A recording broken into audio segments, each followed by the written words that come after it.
All right, ladies and gentlemen, welcome back to the Garden State Growth Show. Today, we're very excited to have our special guest, Carnie Fryfogle. Am I saying that right? Yes, the sir. third of CR3 American Home Exteriors. Not just roofs, Greg. I know you said roofs when we got here. Yeah, roofs? No, I What? said exteriors. Oh, weird. Windows, doors, siding, No way. Lester, Lester. gutters. Did I say shingles, Greg? No, you didn't. Okay. Carnie is a mere 31 years old. He built a roofing business to 15 million, people say, by age 25. And today, CR3 American Home Exteriors has 35 franchise locations. Is that right? Awarded, yes. Nice. That's a lot in a short amount of time. Most people are still figuring out what they want to do with their life at 31. Take us back to like where it all started. What was your first job?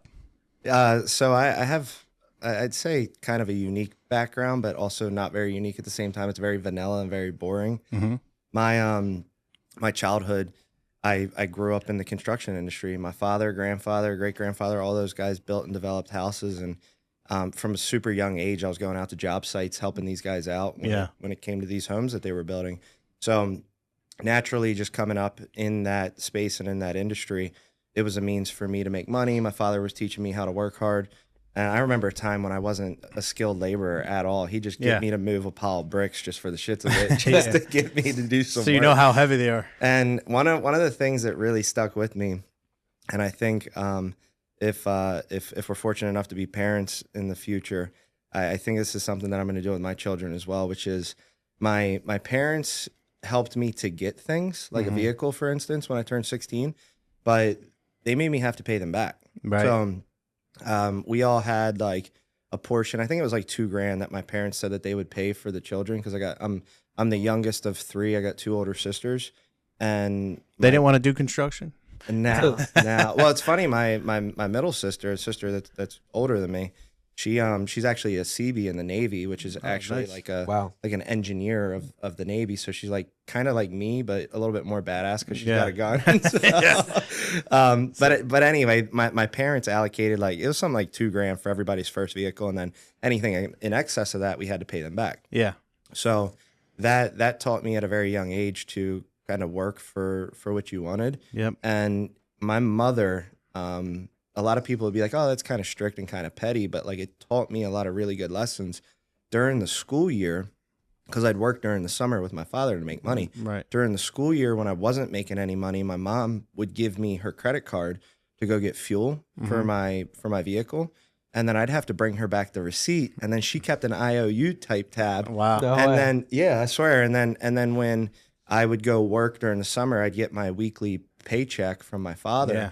A portion of it I got to keep for myself, and then a portion of it I gave back to my parents to pay off my debt that I had. Yeah. For them. So it was kind of unique, and at the time I didn't kind of recognize what they were doing. Right. And what they were teaching me is to work for the things that I wanted, and if you have a debt, figure out And how the to value pay it. of money. a value of a dollar. So naturally, that's what I did growing up, and Yeah. I played a lot of sports in high school. I was the captain of football team, captain of the lacrosse team. So always kind of just had like that leadership mentality. You didn't wrestle? No wrestling. Come No on. wrestle, really? Wrestling's big in PA. No. A lot of our employees, actually, we have two of them that are state champs. One's a Oh, wow. Maryland state champ. The other's a PA state champ. So Wow. if you want to get tied into a pretzel, come hang out and see her. There we go. But I could last about 10 seconds, I think, in a wrestling match. so grew up playing sports, was super competitive there, played at a very high level. Yeah. And it was like I had a lot of attention specifically for lacrosse to go play collegiate sports. Yeah. And I don't know, man. I was so wishy-washy of where I wanted to go and what I wanted to do. And then I started looking at it for what it was. I'm like, dude, I'm going to go spend probably $40,000 a year Right. to go to college. I don't even know why I want to be here other than to play sports and probably drink Yeah. alcohol. Exactly. So I just decided like, hey, I just don't think this is for me. So I strapped on a tool belt, started helping my father. And this is full-time. you at 17, 18? 17, 18 years old. Yeah, once you graduate high school. And I wasn't technically like an employee. My father never had employees, so Yeah. I had to get a sole proprietorship. I had to get my own little EIN or fall under my Social Security I Wow. mean, my social security number, but then I also had to be mindful of taxes at the end of the year. Since I was self-employed, I didn't have payroll taxes coming out. Right. So Dad taught me another valuable lesson. Yeah. as It's a well. little wake up call, right? Oh, Yeah, so it's taxes? like- What? What's this? At such a young age, you're like, that my parents like kind of forced me to understand real life super quick. And Yeah. I'm very grateful for that. So I've never had like an actual job. I've always been an independent contractor or business owner now. And from 18 to 21 years old, I'd help my dad. And if he wasn't busy, I'd call up a buddy or somebody else in the industry and put on a tool belt and go help those guys. So, Do you think like that early lessons you learned on money kind of helped you make that decision on college of like kind of looking at the ROI and what you'd get back? I don't think I was looking at it that deep when I was that young, but I think, yeah, I do. I don't think I recognized why I was making that decision, but looking back in hindsight, I think I'm looking at it. I'm like, hey, I could go in to $100,000 plus of debt, or I could go make $100,000. Yeah, that's a big bill to pay mom. Well, and then the bonus of having flexibility when all your friends are in college, exactly. you can go hang out at their college. You got That's money true. and they don't. Right? You're the cool guy. They at the bar. definitely didn't have money.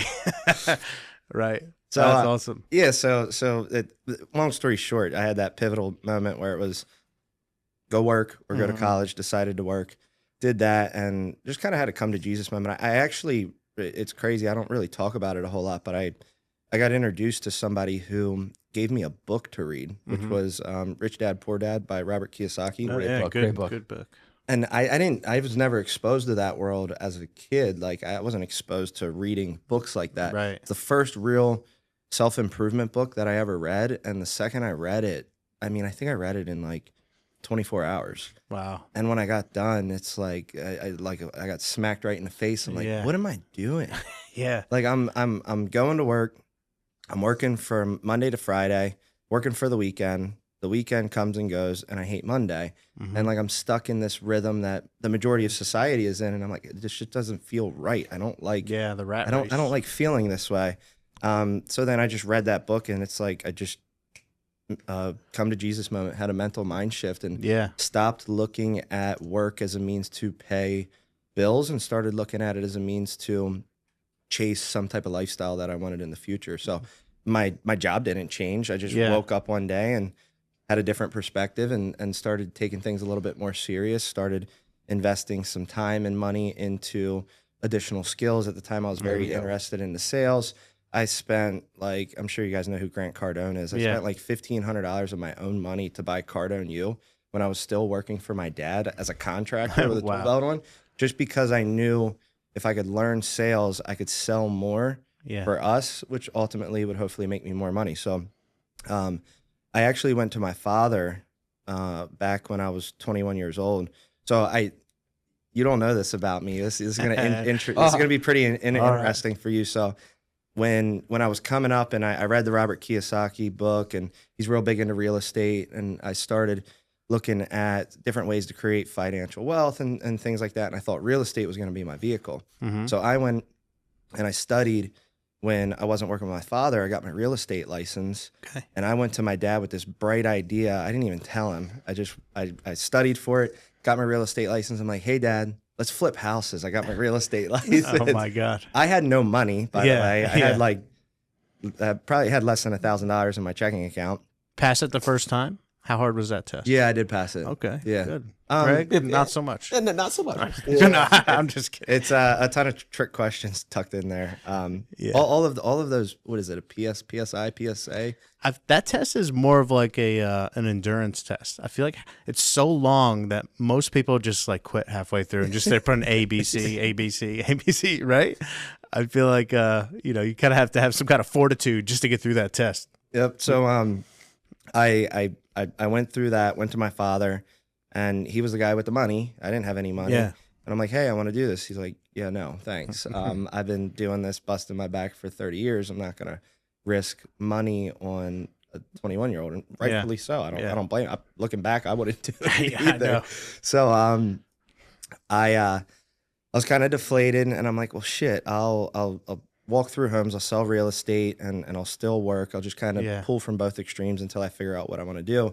And then I started looking at roofing, And I went to my father. I said, dude, we need to open a roofing company. He's like, yeah, no, I'm not really interested in that. I'm like, dude, I'm telling you. At the time, At this time, he's building houses. building houses, doing custom homes, custom remodels and stuff like that. Okay. And I mean, he did probably $750 to $1 million a year. So he did well Yeah. for himself and for the family. But I knew I didn't want to have a tool belt on for the rest of my life. And I had the opportunity to inherit what he had and what he had built. But it just didn't interest me. Right. So I wanted a little bit more. I went to my father, said, hey, let's start a roofing company. He was really on the fence with it. I was trying to push my parents to digitize their company, get a website and stuff like that. And they weren't interested. They were at a point in life where the majority of their things were paid for, and they weren't really ready to take risks. Right. They were on the third or fourth quarter of their career. Yeah. And you got this young, ambitious 21-year-old that wants to take on the world. It's kind of like, What was it you saw that attracted you to the roofing business? I just saw that it was super scalable. So with being in new home construction and dealing with all these trades, I saw how difficult it was to get people to go in and out of homes. Right. And like, you have to trust these people. And if you don't Yeah. trust them, you got to babysit them. And to me, that seems super inefficient. Mm-hmm. Like, I have to let you in somebody's house so you don't steal their belongings. And I got to make sure that you do a really good job. It's just, there's people that can do it and do it very effectively that have made a lot of money. But for me, I didn't see it as super scalable, at least in the time frame that I wanted to do it. So at the time, the largest local roofing contractor was doing 100 roofs. Yeah. And I actually went to one of our distributing partners. I'm like, hey, I'm opening a roofing company. And I said, like, I've always been super respectful, but I've always been very competitive. And I'm like, I'm gonna fuck those dudes up. Yeah. I'm gonna do a lot more than 100 roofs. And I Per year. This guy he probably doesn't even remember he said this to me, but he's like, Aaron, no way. There's no way that you can do over 100 roofs. I'm like, I promise you, in less than a year, I'll do over 100 roofs. And so fast forward, I started the company. Who was it to start? Literally just you? Yeah. So I went to my parents, had a sit down conversation, and I'm like, hey, I'm going to go a different direction. I'd love for you guys to do this with me, but I see something else. And I have a phenomenal relationship with my parents. They're my best friends. Like, we communicate and talk all day long. So that's cool. I went ahead, decided that was the decision that I was going to make, and I had no idea what I was going to do. I was walking through homes. I called a buddy of mine that had a couple buddies of mine. They own a large real estate development company, and said, hey, do you got any new construction roofs that I can bid? Fortunately, good friends. They're like, yeah, go ahead if you can meet these numbers. So I did some new construction roofs, put guys on a roof. They were working.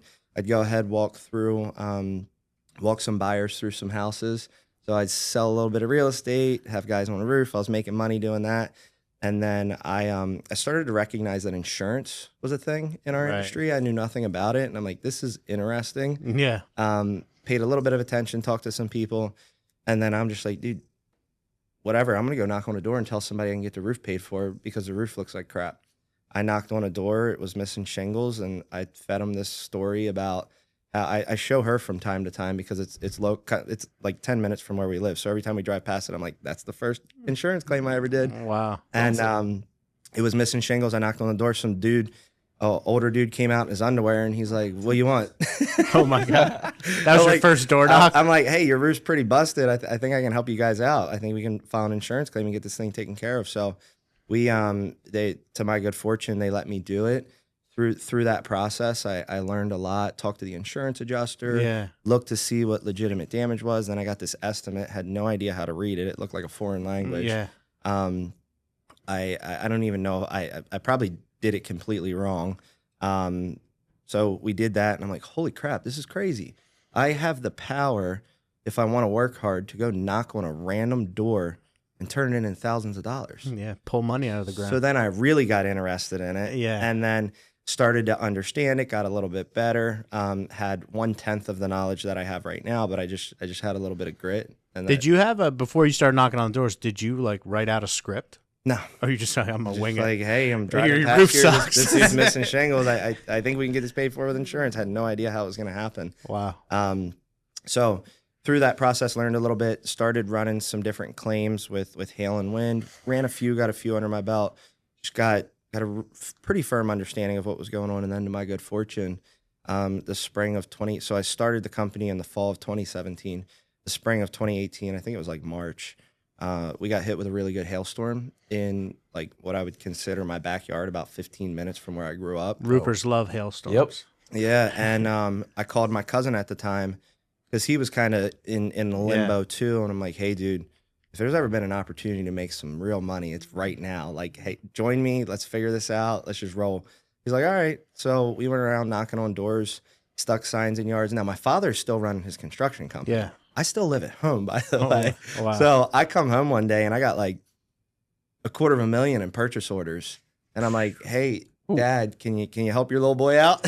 Yeah. I'm like, I need a little bit of help right now because I think I'm getting in over my head. And Dad, All door knocking. yeah. Wow. I mean, we didn't even have a website. We just had a logo and we're going around knocking on doors. So Wow. we generated a ton of business. Dad was kind enough to help me out, and he told me, hey, I'm gonna come help you and get you out of this funk that you're in. But once you get out, I'm done. Like, I'm gonna help you get to where you need to get to. You get organized, figure out what you're gonna do. But like, you gotta be a big boy now. You want to run a company. So Get your own crew. it was me, my father, and my cousin. We did $2.3 million that year. Wow. That's And fun. say again? Yeah, congrats. Congrats. Yeah. Just you guys are on the roof? No. Oh. We were just selling, and then we had some sub crews that were coming in and doing the work. And Okay. before you know it, my father's like, "Hey, I just want to run the projects. I don't want to be a part of this insurance thing," because he thought it was like kind of fraudulent. Yeah. It was foreign to a lot of us 7 or 8 years ago. So naturally, he got pulled into it. Next thing you know, my dad's top performing salesperson. I'd say less than a year into me starting the business, my father gave up his whole business. Wow. and then joined us as an employee. Oh, So no No way. way. yeah, it's crazy. That's my dad's. He's the best dad that ever exists. Like, he made the ultimate sacrifice of like, and he didn't let his ego get in the way of his son going and chasing his own dream. He supported me. Yeah, right. It's so rare. It was what was really cool. I got goosebumps. What was really cool about it is my father. I gave him a different way to make money, which for me was like that's probably one of my proudest things that I've accomplished, is the fact that my father had to make money with a tool belt because that's the skill that he possessed. Yeah. And then when I started the company and he got to experience this new way of making money by selling projects and stuff like that.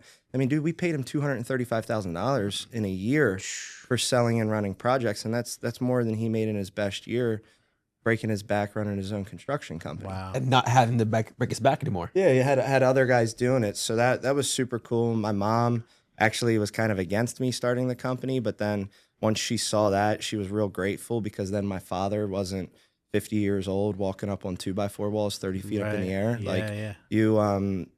you start to question, like, as you get older, stability. And my father's in crazy good shape. He looks like a freaking Spartan. But you just, I don't know, you start to get concerned about that stuff. Somebody falls or something like that. And it was super cool to be able to give him that opportunity. And then me be fortunate enough to have a dad that's that great that would give up everything to help me.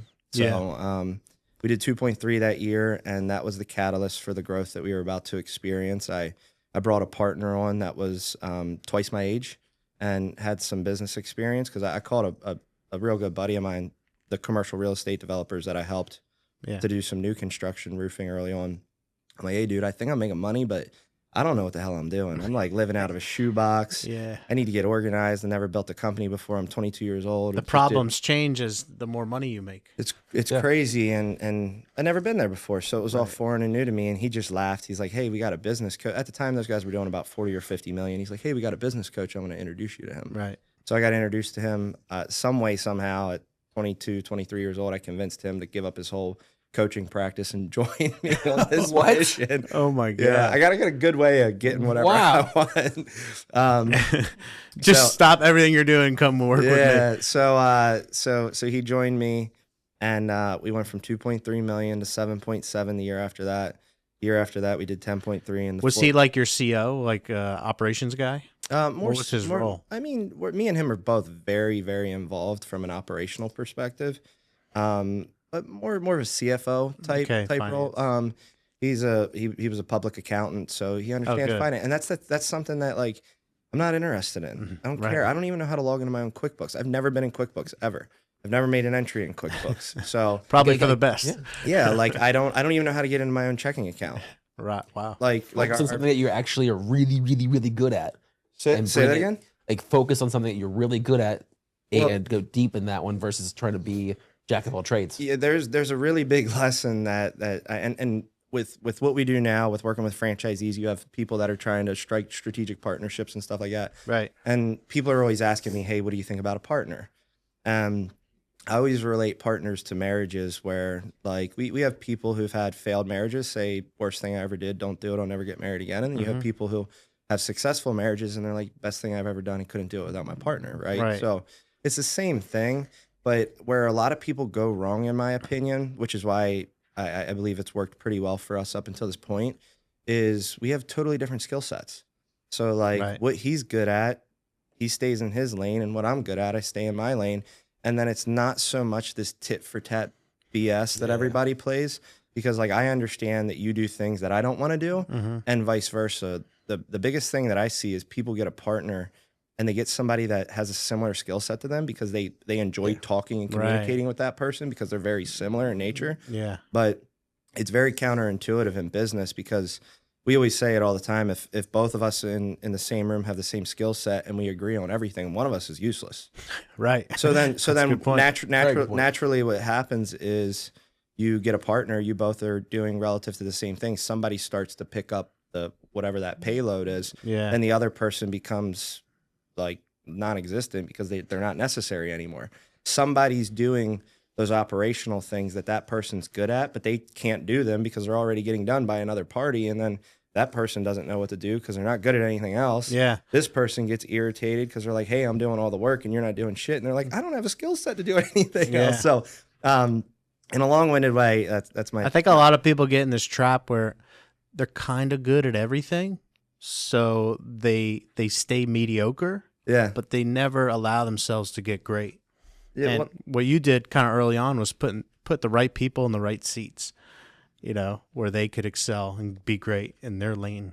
Yeah, it's I've never really had that, and a lot of it's me being super self-aware. I've never really had that problem that a lot of small business owners have of like relinquishing control, because like I don't know, it's just never really been a thing for me. Like I still manage people, I still probably micromanage people from time to time, but for the most part, like I just let people to operate freely. All I care about is, are we getting the result that we need? Other than that, like let's get to work. If you could go back to when you first started your roofing business, you know, and give yourself advice at 21 years old, what would that be?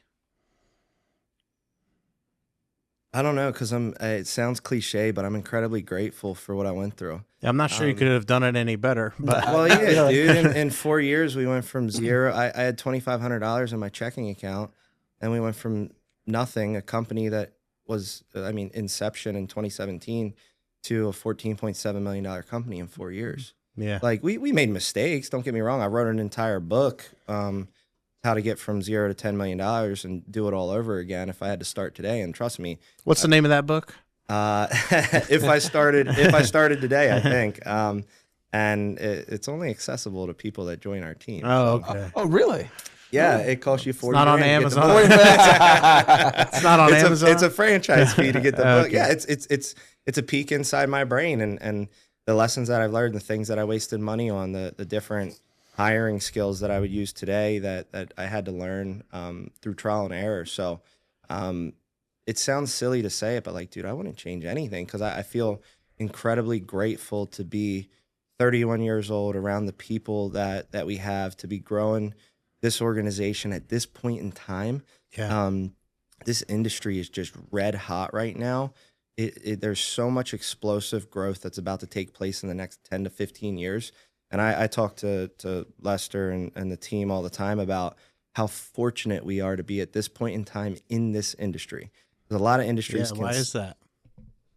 Luck, dumb luck. I was born at the right time. Like, yeah, I mean, I feel super grateful to be who I am, where I'm at today, and it's incredibly exciting to look at where we believe that we're going to be at in the next 3 to 5 years. Talk to us a little bit what's going on like in the industry about the consolidation. Private equities trying to consolidate a lot of blue collar jobs. It seems like, right? Like HVAC, plumbing, and what opportunity are they seeing in those type of industries? I mean, every industry consolidates. We've seen everything from hardware to medical to hospitality. Like we stayed in a hotel last night, and it was bought by Marriott. Every industry tends to consolidate. It seems like, but the service industries are highly fragmented. There's really no controlling party that just absolutely dominates at a national scale. So they see it as an attractive option. They see it as also a necessity versus just a want. And private equity is we kind of try to villainize them sometimes, which I think is not the right thing to do, because it's like private equity over here, franchise over here, and we're kind of competing against each other, but not at the same time, because their target contractor is much different from our target contractor. But I'm very grateful for those guys coming into our industry because they've given us the opportunity to do what we're about to do. Right. And they also forced me to reflect on our own business, me and my partner, and say, oh shit, we either sell, because at 26 years old doing 14.7 million, private equity was knocking on my door. Really? Calling, texting. They call my father 3 times a week because he got the same name as me. So nice. He forwards me voicemails at least 2 or 3 times a week still. How did you turn that down at that age? Were they offering like 3 to 5 times NOI? Yeah, I mean, so they're all looking at EBITDA, and it depends. So like I've ran different scenarios through ChatGPT, and I'm like, hey, what is a franchise concept worth? And they're like, it could be worth 10 to 12. EBITDA, really? Yeah. Well, because reoccurring revenue versus just like a regular traditional mom and pop shop. But anyway, I'm grateful for those guys coming into our space because it challenged me to look at what we were doing. And what we recognized was, okay, 26 years old, got a lot of life to live. Yeah. If I sign a 3-year non-compete, whether I roll over equity or not, like I'm probably not going to be here forever. So what am I going to do then? Like that money's only going to last so long. It's not like they give me $100 million. And it's not like you were hurting for money anyway. No. So it's like at 26 years old, I have the opportunity to push the issue here and go another 20, 30 years and still be 50. Yeah, exactly. Still relatively young. Yeah. So, but the nice thing about them is they applied that pressure that we needed to look and self-reflect and look at the company and say, okay, if we're not going to sell, if we're not going to exit, we need a growth strategy to keep up with these people. Because if not, then I'm going to be forced to sell, and I don't want to be in that position. I don't want to be in a position of weakness. So what we did was we analyzed everything. I always joke and say that we took a real calculated decision and spent a whole whopping 24 hours on figuring out the direction that we wanted to go. And we landed on franchising. We said that's where we're going to go. That's what we want to do. We see it as super scalable. And the one thing that I found through growing the business over the first 4 years is we wanted a lot of our people, and more specifically managers, to act like owners, right? Which is very ignorant of me as a business owner to think that my managers are going to act like an owner when they're not an owner. Right. If they don't have equity, they don't have stock at the company. How could I possibly think that they're going to act and operate that way? So that perspective, I lost a lot of money doing that, right? By paying people 6-figure salaries to manage people and manage them ineffectively because they weren't taking any ownership. But I'm grateful for that because it showed us that, hey, we need to find a way to create ownership, which then ultimately led us to look at franchising. And then it was like, holy crap, people invest money with us to grow our own brand, to have ownership, and then they also pay us. Right. So it's a super cool model. And then you also look at the largest brands in the world globally. The overwhelming majority of them are a franchise in some regard. Mm-hmm. Even these huge, large retail chains, like these retail chains, they still have, like, it may not be a true franchise, but it's got that franchise model to it, right? So with that, we're creating strategic partners and people that truly have ownership. Who who operates better than an owner that's actually an owner, Right. So we landed on that, and in the summer of 2022, we made that decision that that's what we were going to do. In the spring of 23, we opened our first franchise location that I no longer had control of and owned, and from there we've since awarded 35-ish territories. It's looking like we may end up with 50 awarded territories by the end of 2025, and I anticipate at least 100 territories awarded by the end of 26. Yeah. So why do you think this is working? Like, because we're the best, man. Why do I think it's working? And like, what are attracting, contractors to this model versus just trying to do it on their own? I think that there's a lot of different answers to that. So I'm going to try and bundle it all up. I think the introduction of private equity is putting pressure on your average contractor to say, oh crap, I need to evolve, and I need to evolve very quickly, but I don't have the time, resources, or skill set to evolve. So I think naturally they're looking for somewhere or some type of shortcut to help to elevate their business to get them where they believe that they need to be in order to compete. I also think it's working. We talked about it last night because of technology. So when you have multiple locations, multiple owner operators and entities under your leadership, you need to have good data. You need to have good reporting. You need to create consistency. You need to have a system that creates a great customer experience that's replicatable. Super hard when you don't have people coming to a retail chain and in and out of your store where you're going to the consumer. You're sitting at a kitchen table with these people. So I believe that the advancements in technology have allowed us to do it. And then the reason that I believe that we're successful specifically is because I'm a contractor. Like I'm not some guy in a C-level position that sits in a high rise right down the street here in New York City and points fingers and looks at things that I can get a kickback on that sound flashy, but the practical application of them is very poor. Yeah. We still own and operate a location. We took our location, our flagship, and it is a franchise location. So you're in the trenches with the guys. we run an 8-figure business that we're able to test and battle test things before we take it to our franchisees and our strategic partners and get them to invest their money in it. Yeah. Which to me is a big deal. If I'm going to tell you to put your money there, I better be putting my money there as well. Yeah. Exactly. So I bring, and my team brings a lot of construction experience, but we also bring that technical side where we understand what's going on with technology as well. Lester helped to scale one of the best, in my opinion, one of the best CRM systems back in the day. So we have that perspective. I'm 31 years old, so like I know my way around an iPhone and I understand technology and consumer habits. The rest of our team, like we got killers, man. Yeah. And we're bringing a few more on before the end of the year. The thing about my team is they are all so laser focused on the mission. Yeah. This is the first time I've ever said this publicly, but I believe that every single one of them is underpaid. And I wish I could pay them more, but we're still in the infancy of this organization, and they all understand that, and they're all okay with that because they trust me, they trust us to do the right thing in the long run. Yeah. But everybody on our team is so bought into the mission that we have here. Everybody here, I feel very confident in saying that they're not here for a paycheck. They're here for something bigger. And to be able to have a mission that people can get behind and feel that way about is, I mean, how could you stop that, right? Yeah. So I'm super grateful to have some really good people. But I think a lot of that comes from leadership and how we operate and building trust to let people know that, hey, you're in good hands and you will get rewarded for the sacrifices that you're making. For the consumer out there that's, in the market for home remodeling of, the exterior, why would they go to a CR3 franchise versus Joe Roofing down the street? What is the difference going to be?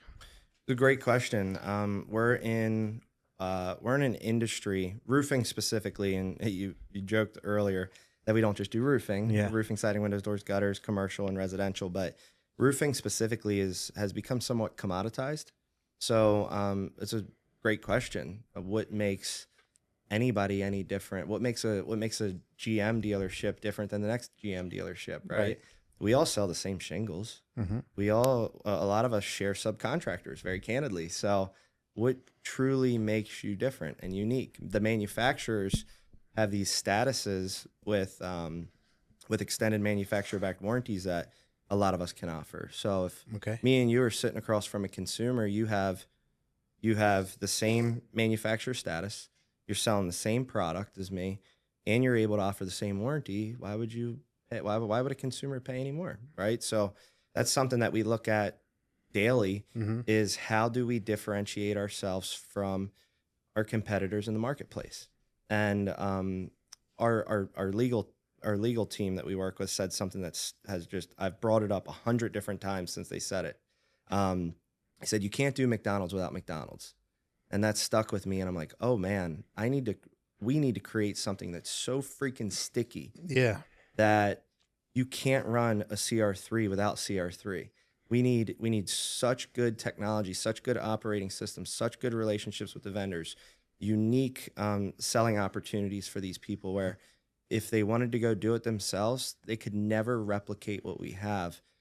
So that really stuck with me. And that's a constant evolution of trying to navigate that and give our franchisees and our strategic partners a leg up on the competition, knowing that roofing for the most part has become commoditized.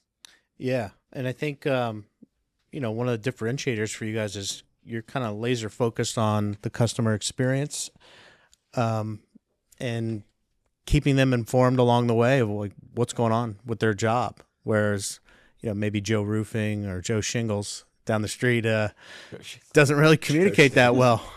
Our mission is very simple. It's make every customer our advocate. That we're a very customer centric focused organization, and a lot of people say that. But like we reinvest a lot of money back into our customers. You saw a little presentation last night how every single customer gets a gift from us. So very, very focused on that. And if we have to, I don't want to do this, but if we have to, I will inconvenience our team to make sure that customer has a great experience. So we're also looking at ways where like technology has the ability to replace human interaction, but if it's going to hurt the customer experience, then we're not going to do it. If it saves us money, I don't care. Right. I care that customer has the best experience possible. That way they come back for repeat business and they refer friends and family members, because in this industry, in the construction industry, if all you're going to do is try to spend your way in terms of marketing to riches, you're going to run very low profit margins, and you're going to have a hard time making money and making the proper investments year over year to continue to grow your organization. So we rely very heavily on repeat business. Now, there's a cost to do business and introduce yourself to a new marketplace. Sure. But once you're there for 2 years, we want 75% of your revenue to be generated from referrals. Right. And your best customers come from your best customers. Of course. Yeah. So that's a good idea. And, you don't want to be competing with, all the other lowest quotes and all that other BS online. And, it's a race to the bottom. So you guys are trying to keep high standards, high quality, products being installed and making sure the customer's happy. One thing that I have observed, which is unique about franchising and what we do, is as organizations in our industry, exteriors, as they get bigger, their cost to the consumer gets higher. But almost every other industry, as they get bigger, the cost to the consumer goes down.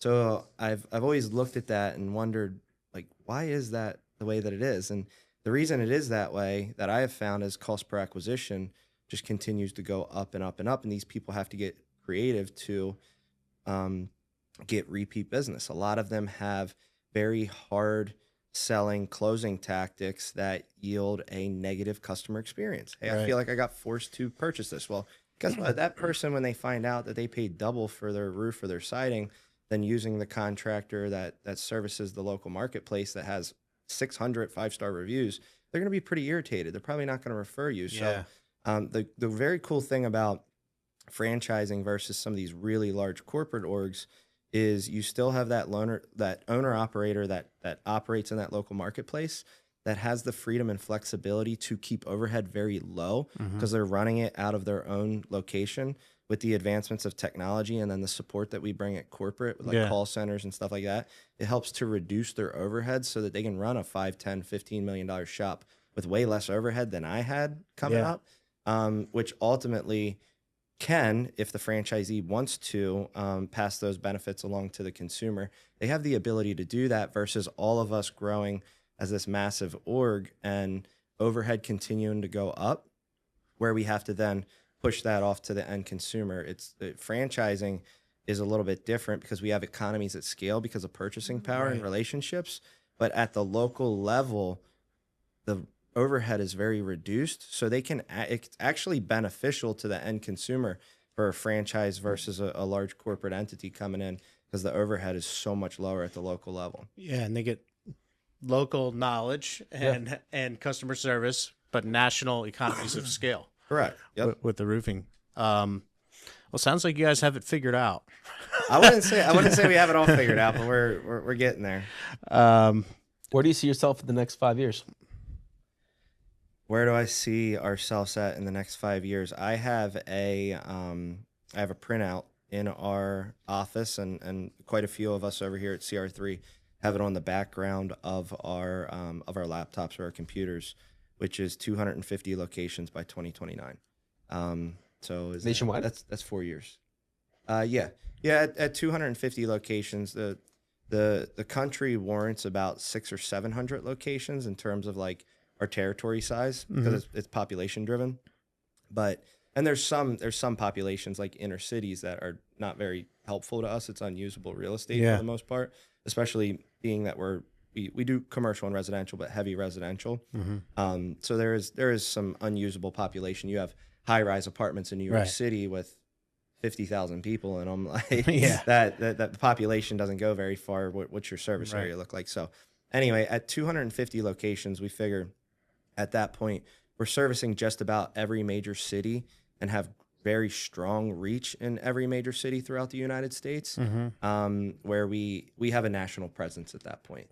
Where we have became, for the most part, a household name in the exterior space. That's awesome. That's phenomenal.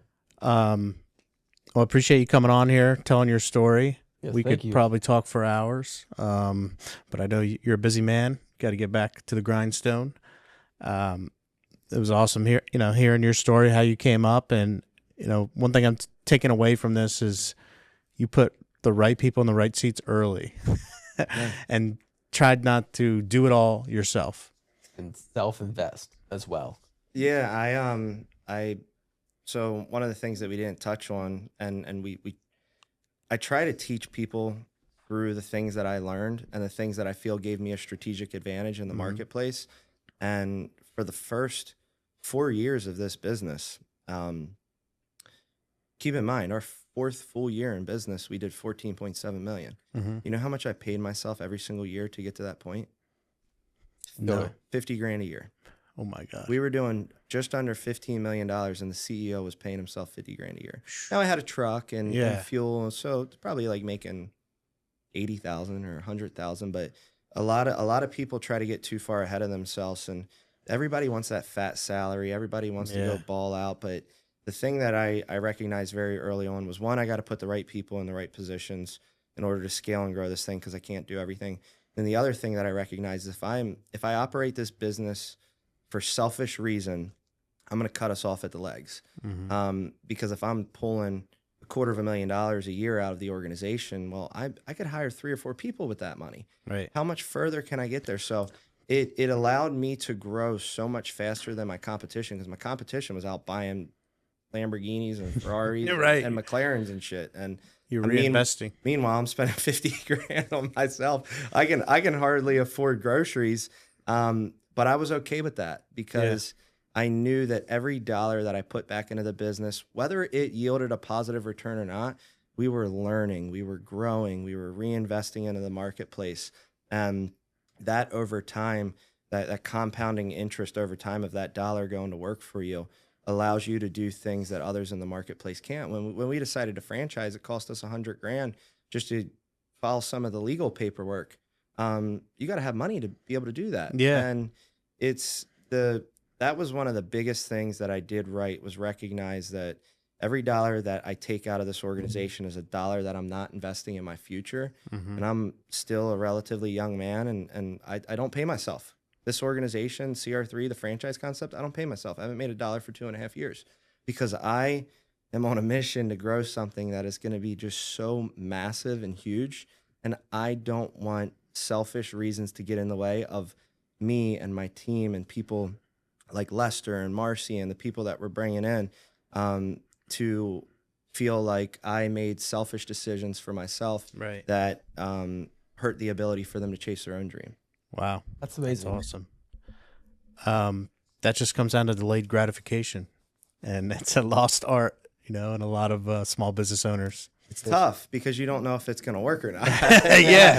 So as you start to get a little bit older, you got people in your ear saying, well, you never know what could happen. Like you don't know, the future's not guaranteed. And the thing that I tell those people is like, dude, I can, if you have a good skill set, if you're a good person, you bring value to the marketplace, you can always just go get a job. True. So like, what's the worst thing that happens? We reinvest all this money and it falls flat on its face. Well, I would rather give it everything that I have and live with the fact that we tried, but we didn't quite get there, versus live with the regret of not doing anything. And what if? Yeah. And the what if. So, it's a big part of who made us what we are, and I'm going to continue to operate that way until I don't have to operate that way. Well, I think you're going to be changing the lives of a lot of contractors across the country.